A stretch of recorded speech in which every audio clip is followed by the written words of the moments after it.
The next speaker is Dr. Ellen Heber-Katz. I know I'm going to get this wrong again. So Dr. Katz is a professor at Lanknew Medical Institute of Medical Research, and she has made important discoveries in both immunology and regenerative medicine. And her work importantly brings together three vital areas of importance in longevity, which is autoimmunity, vaccines, and regeneration. Over to you, Dr. Katz. Okay, so today I'm going to tell you about a mouse, an interesting mouse, that has led us to a drug that can induce regeneration. So over 20 years ago, I was an immunologist working on autoimmunity, and I was working in the MRL mouse. And this mouse is a model for lupus.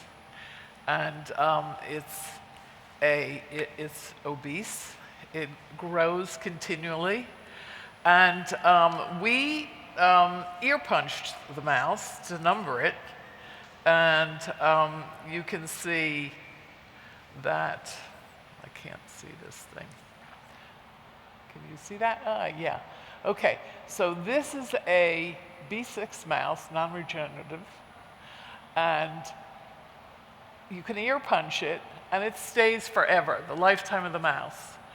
But looking at the MRL mouse, we ear punched it, and 3 weeks later, the hole had absolutely disappeared, and over time, the cartilage grew, the hair grew, and we were amazed. We thought, this mouse has unusual properties, and there was someone in the lab who was working on muscle regeneration, and we looked at the heart. We decided to make a cryo injury to the right ventricle of the heart. This is a picture of that same B6 mouse that's non-regenerative, and the right ventricle is all scar tissue at this level. The MRL mouse, on the other hand, had completely regrown the myocardium. And the function completely, we did echoes, the function completely returned after 3 months. And this is a year after injury. So it's a long-lived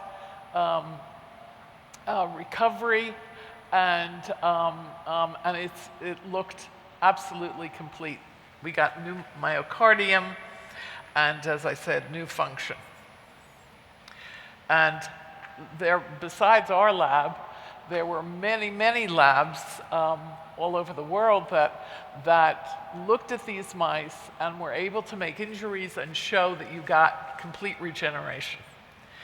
So we said, well, this is so incredible, and we really need to find out what is it. So how do you find out what it is? Well, number one, we did simple genetics, and we found out that it was obviously a complex trait.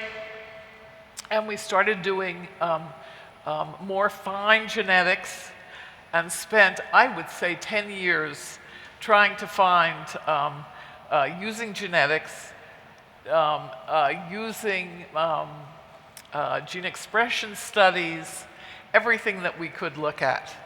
And unfortunately, there was a sea of information that we had, but we couldn't really identify what exactly was. The next speaker is Dr. Ellen Heber-Katz.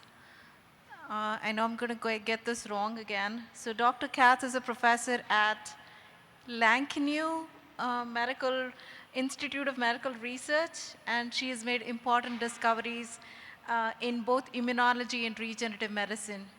And her work importantly brings together three vital areas of importance in longevity, which is autoimmunity, vaccines, and regeneration. Over to you, Dr. Katz.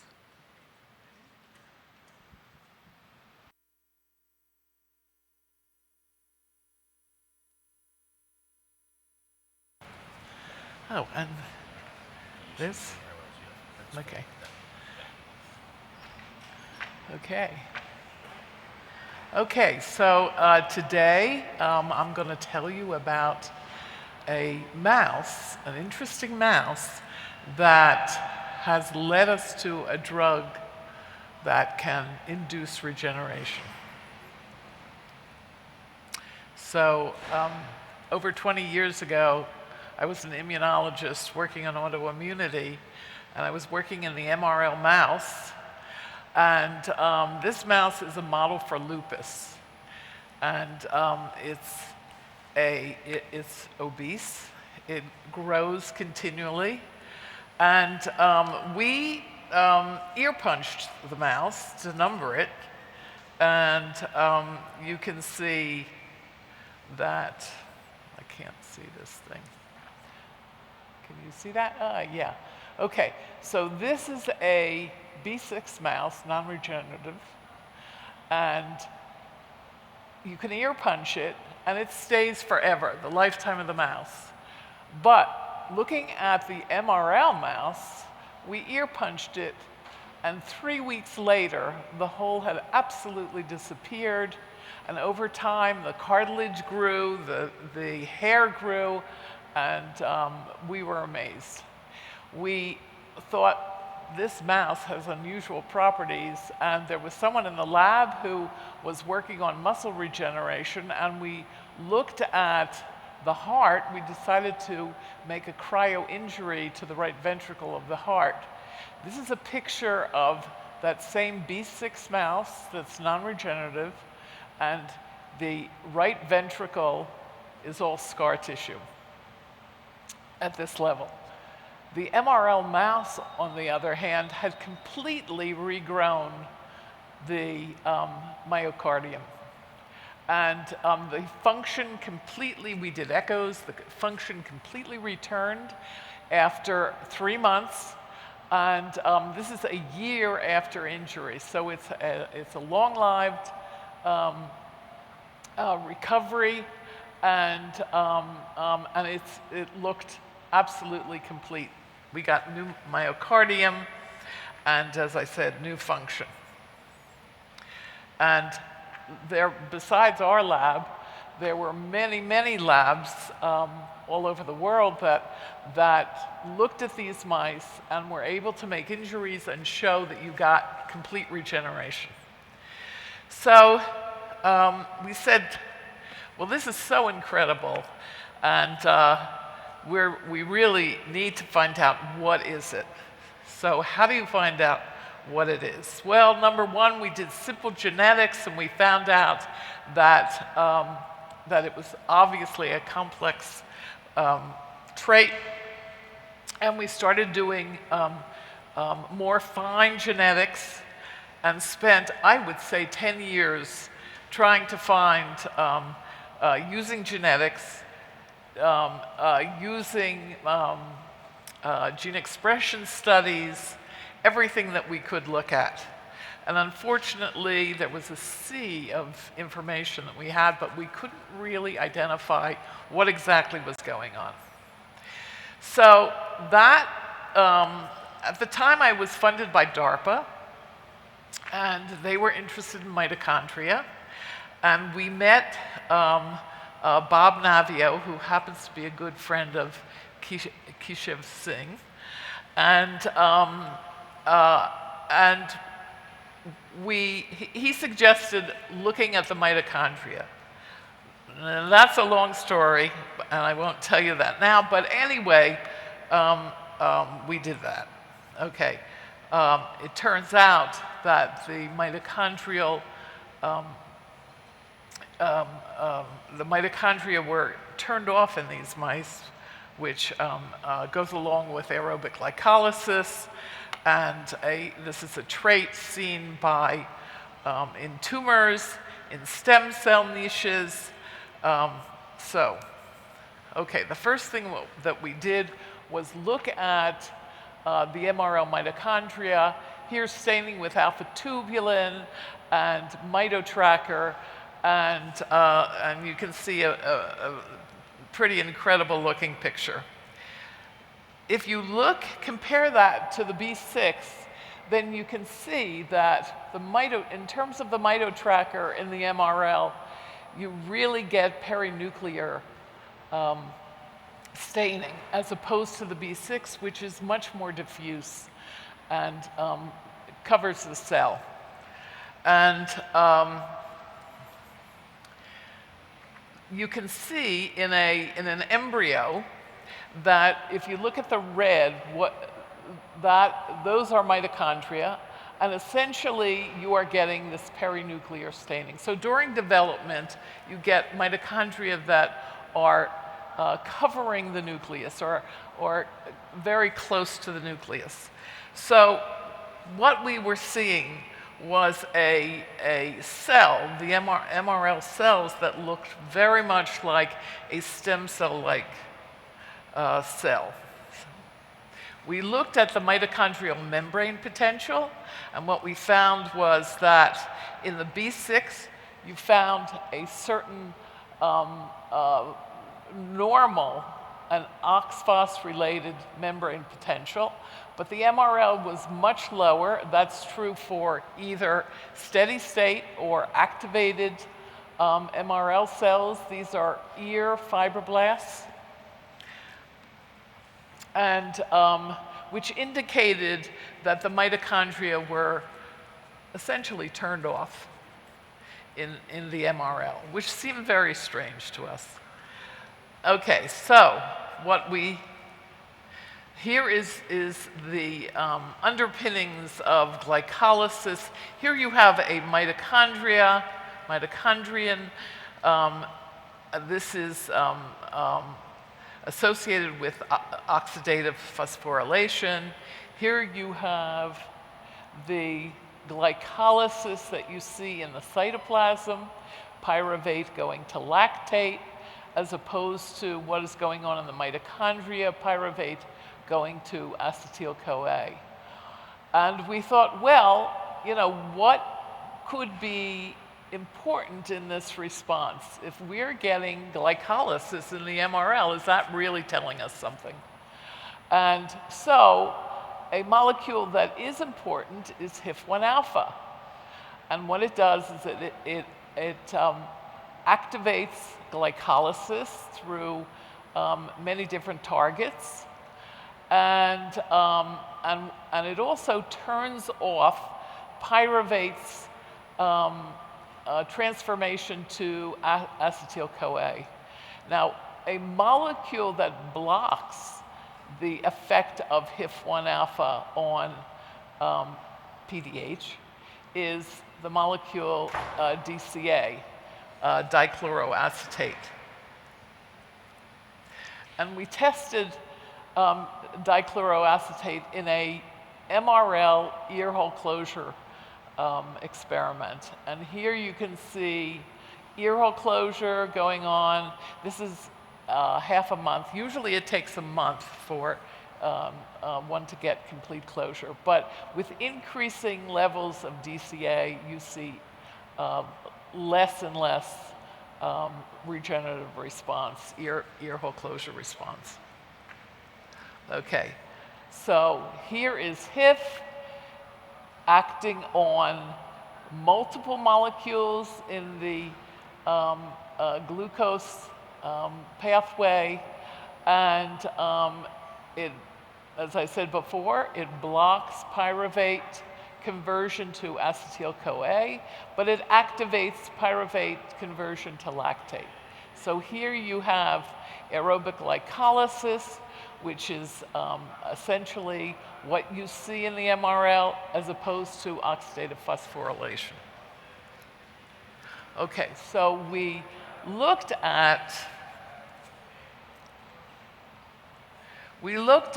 ROS levels, and what we found was indeed the B6. So this is something associated with a mitochondrial response, metabolic response.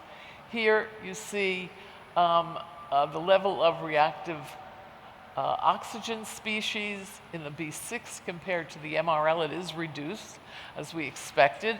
And also lactate increased in the MRL compared to the B6. So this all supported the idea that what we were getting was aerobic glycolysis in the MRL mouse.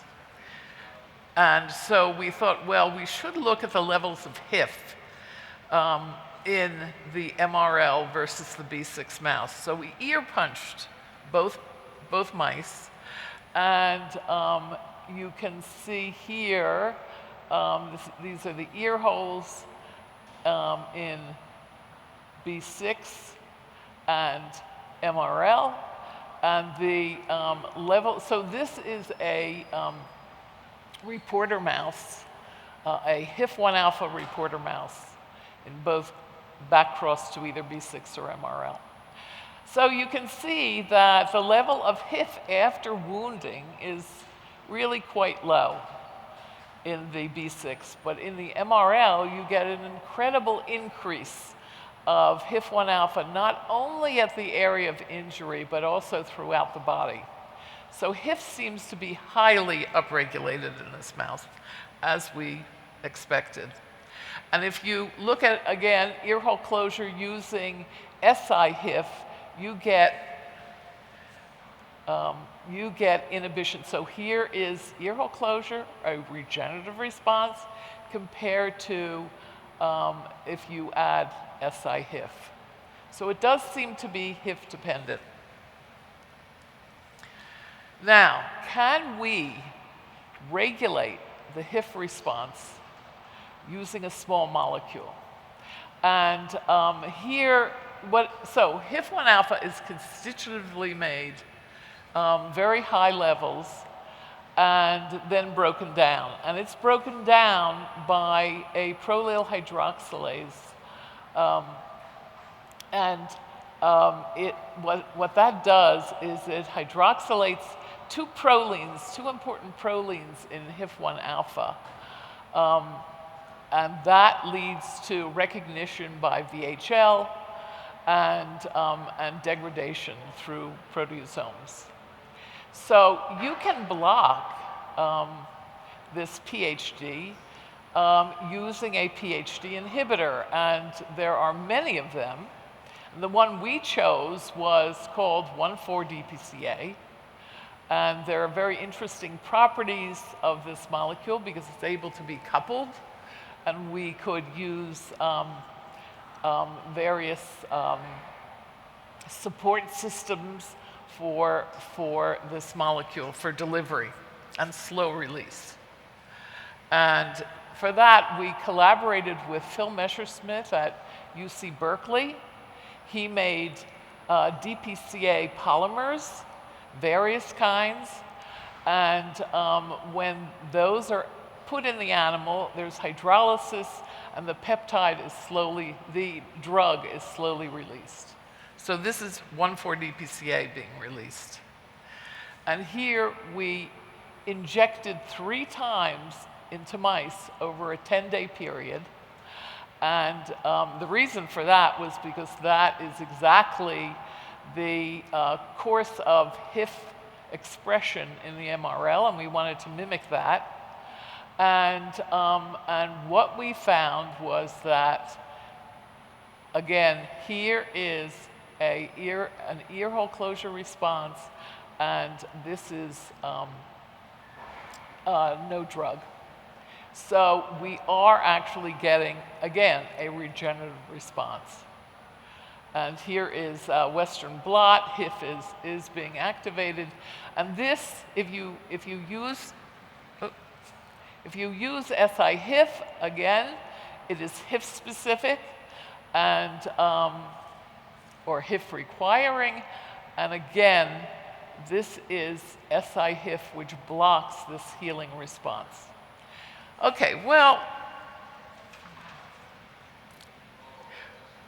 if you take cells from the MRL ear, fibroblasts from the MRL ear, and we cultured them and looked at different markers. So first we obviously looked at HIF. The MRL, unactivated, just growing in culture, expresses high levels of HIF-1 alpha.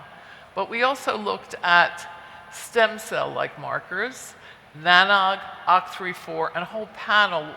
We looked at about 10 different markers, and everything came up positive, which was rather strange. But when we looked at the B6 cell lines, they showed nothing. They showed no staining, a small amount of HIF expression, but very low. If you use the drug, the 1,4-DPCA, and add it to B6 cultures, now every marker comes up. So we think that what's going on as one potential mechanism is that you're getting normal cells, but you're getting de-differentiation. We looked at ear tissue just to make sure that this was really going on in vivo and not just a effect of culture. And here you have, again, those nanog, OCT3/4, Wnt5a, nothing in the mouse compared to a drug-injected mouse. This is small amounts of nanog, but OCT3/4 and Wnt5a are upregulated.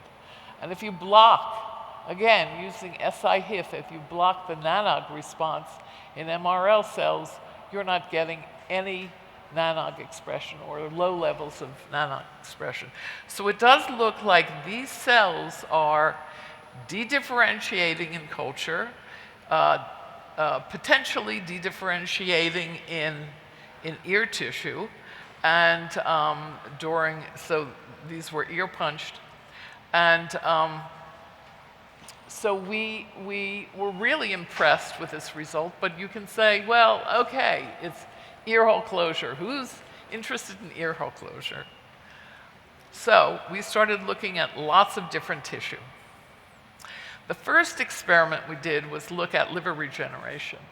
And you can remove 80% of the liver. Of course, we all know that liver regenerates. You can remove 80% of the tissue and then give the drug. And you can see that if you look at liver cells from the animals that got no drug, there's very little Ki-67, indicating there's very little proliferation, as opposed to animals that got DPCA, where you're getting really impressive proliferation.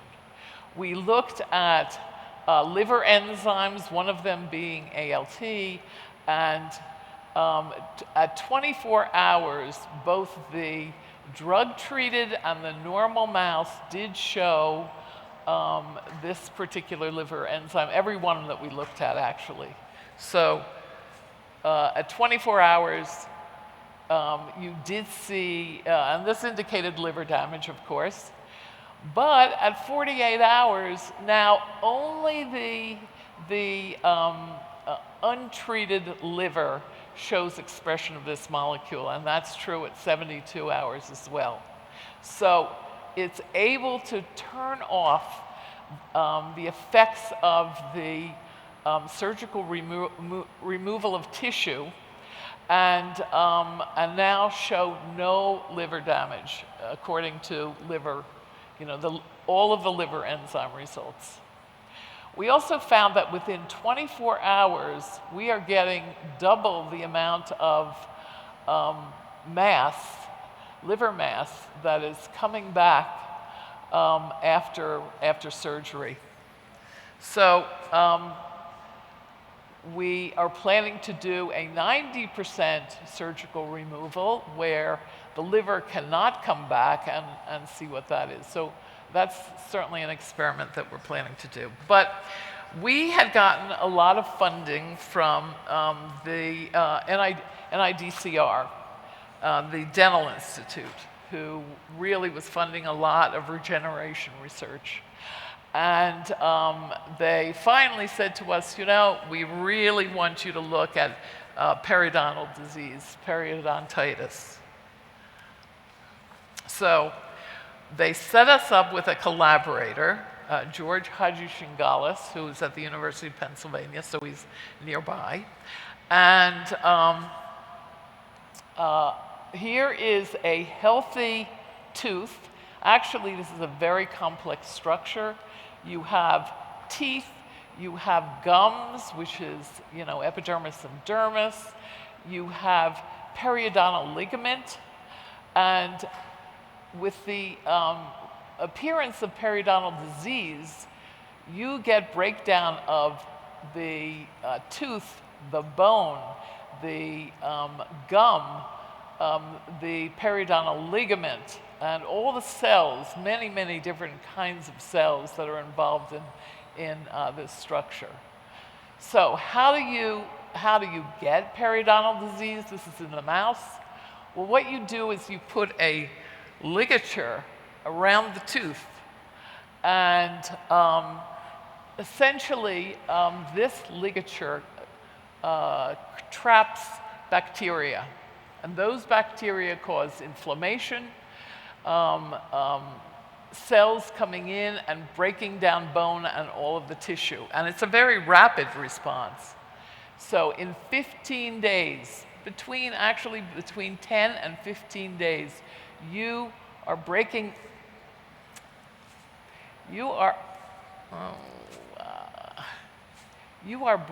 down all of bone. So this is a micro CT scan. This is actually after treatment, but this is essentially what the mouth looks like before you ever create an injury. And here you have bone, so all of this bone has been lost. The roots of the teeth are totally exposed, probably ready to fall out. And you can't see all the soft tissue problems, but there are many.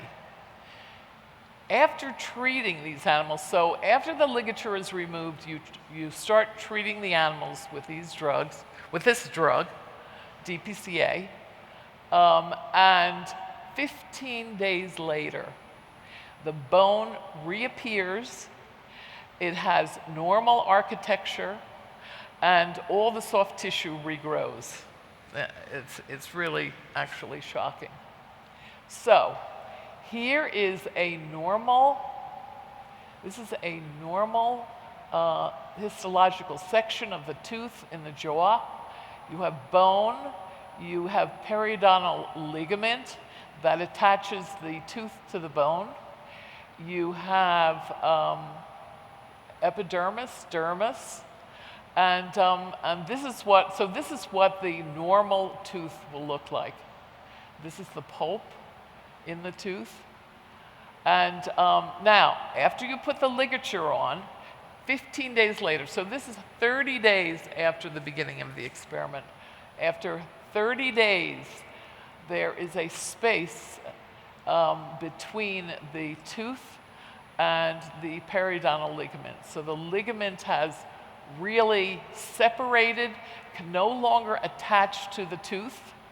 It's true, there's a whole range, but this is an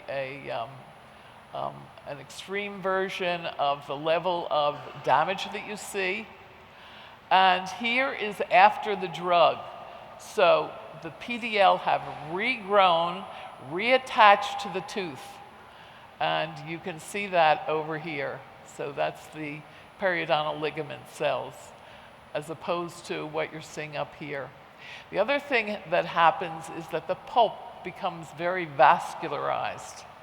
And it could potentially bring in stem cells, inflammatory cells, T cells, all migrating cells, as opposed to what you're seeing here with very little change in the vasculature.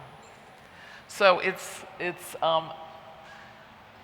become very normal looking.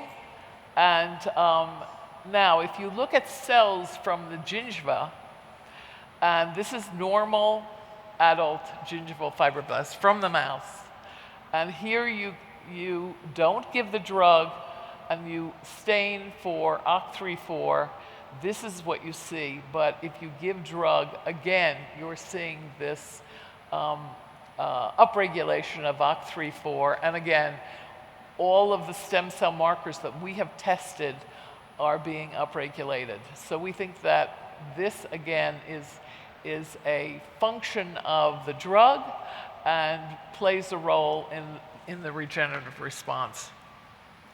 Okay, we looked at chronic skin wounds in aged mice. We were doing experiments in aged mice, actually looking at periodontal disease. But once we had the mice, we could look at other things. And it turns out that aged mice, B6 aged mice, get these incredible lesions. And what happens is they're very difficult to treat. They don't respond to antibiotics.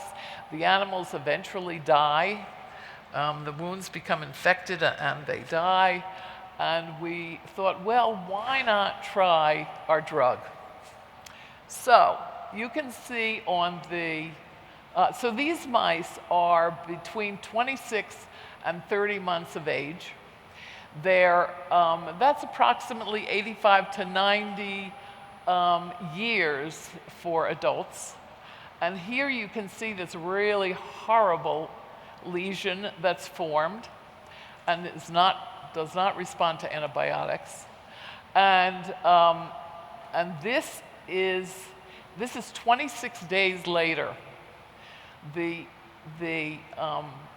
lesion has disappeared, but furthermore, hair has grown, which means that you're not getting scar tissue. And not only has the hair grown, so you can see around it there's all this gray hair. No surprise, these are old animals. But this is the recovered animal, and now the hair is black. So you're getting melanocytes migrating into the hair follicles, you're getting hair growth, and normal skin. This is just another example of a lesion, and this, I think it's something like 25 days.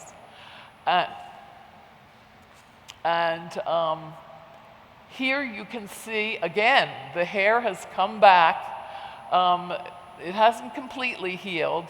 This is just skin that has detached and is being pushed up by the hair that's growing. So this was really, really a surprise. And again, this was treatment. This was topical treatment. This was what I showed you before was subcutaneous. So it's systemic. I mean, it's a systemic treatment, and this systemic treatment can treat probably everything going on in the body.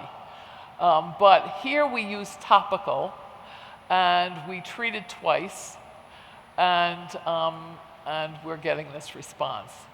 I don't have the data to show you, but we also found that these mice with a topical drug can be cured of osteoporosis. So at this age, these animals all have osteoporosis, and they completely recover.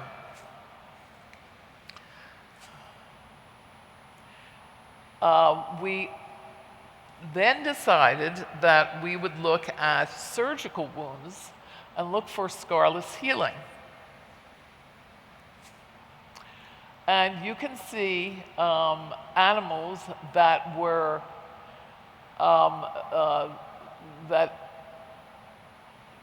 cut and then sutured, and then on top of that we gave one treatment of topical gel. And here are, and then we took off the sutures at day 7. We let the animals go until day 30. So this is an animal that just got the incision and sutures.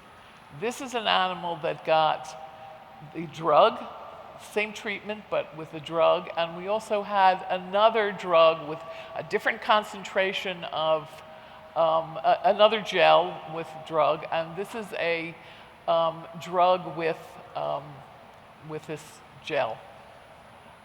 This is a different concentration of drug. We did quantitative light reflectivity, And here you can see the results from this wound, because we spoke to dermatologists and they said, well, we look at the wound, and so we really needed a way to quantitate. So you can see the dark areas are the areas that show the scarring that we see. In this, in C, the same thing is true. You can see that there's still scarring in this animal, but in this animal, we're seeing essentially no scarring. And so we think that we're, again, getting scarless healing, and which is one treatment with the gel, and that's it. This is the histology. You can see without topical, there's a lot of collagen, scar, no hair follicles. And however, when we treat with the topical, we're seeing very little collagen scar and a full complement of hair follicles. I don't have the peripheral nerve regrowth, but we're doing experiments on that as well. We're getting increased nerve regrowth. We're doing studies on hand regeneration, where nerves are cut and the nerves regrow. We get grip strength returned. This is in rats. And so those are ongoing experiments, and that's impressive as well. So here we have a regenerative mouse that has an embryonic stem cell-like phenotype with an embryonic type metabolism. The HIF-1A pathway is central to mammalian regeneration, and we've looked at multiple systems. And it is feasible to upregulate HIF using a PHD inhibitor in a release form. And we've seen that 1,4-DPCA in this delivery system can achieve therapeutic regeneration in systems such as craniofacial studies, liver, skin, peripheral nerve. We even, there is even another study that was just finished looking at IBD, where the animals completely recover. So, and many, many more systems. So we feel that this 1,4-DPCA delivered appropriately will lead to a regenerative response in every system that we've looked at. So these are my collaborators, the funding agencies, NIH, NIAID, NIGMS, NIDCR, and NCI. We have funding from DARPA, DOD, and CDoctor, and various foundations. So thank you very much.